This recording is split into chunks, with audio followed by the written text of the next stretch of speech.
des émeutes qui sont plutôt des émeutes de la faim ou des émeutes d'un ras-le-bol. Et pas plus tard qu'aujourd'hui, cet après-midi, il y a encore des manifestants qui se sont affrontés avec la police près de la Direction nationale de l'énergie ou du ministère de l'énergie. On a aussi une situation sécuritaire qui est extrêmement prétexte. Il y a 8 jours, Israël a bombardé au mortier des positions supposées du Hezbollah dans le sud du pays, près du plateau du Golan. Et enfin, on a une situation politique qui est tendue. Je rappelle hier la démission fracassante du ministre des Affaires étrangères libanais qui accuse le gouvernement en place en substance d'incompétence. Mais aussi, on a ce vendredi 7 août le verdict du tribunal spécial pour le Liban concernant l'assassinat de l'ancien Premier ministre Rafik Hariri, tué dans l'explosion de sa voiture le 14 février 2015. Donc ça fait un peu beaucoup pour ce pays qui connaît, donc vous venez de l'expliquer, un marasme économique, une situation politique, une situation de crise politique. Et on voit toujours ces images ici en direct, des images de beaucoup de dégâts.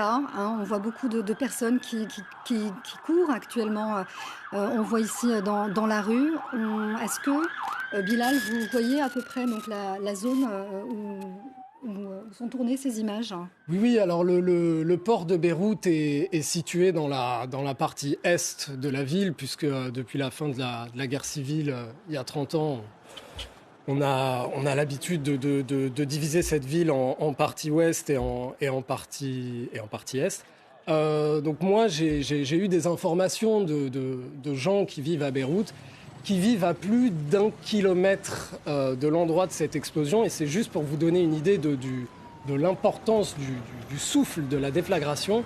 Des gens qui ont eu les vitres de leur appartement complètement soufflées par ces explosions, alors qu'ils vivent, je vous le dis, à plus d'1 kilomètre de là.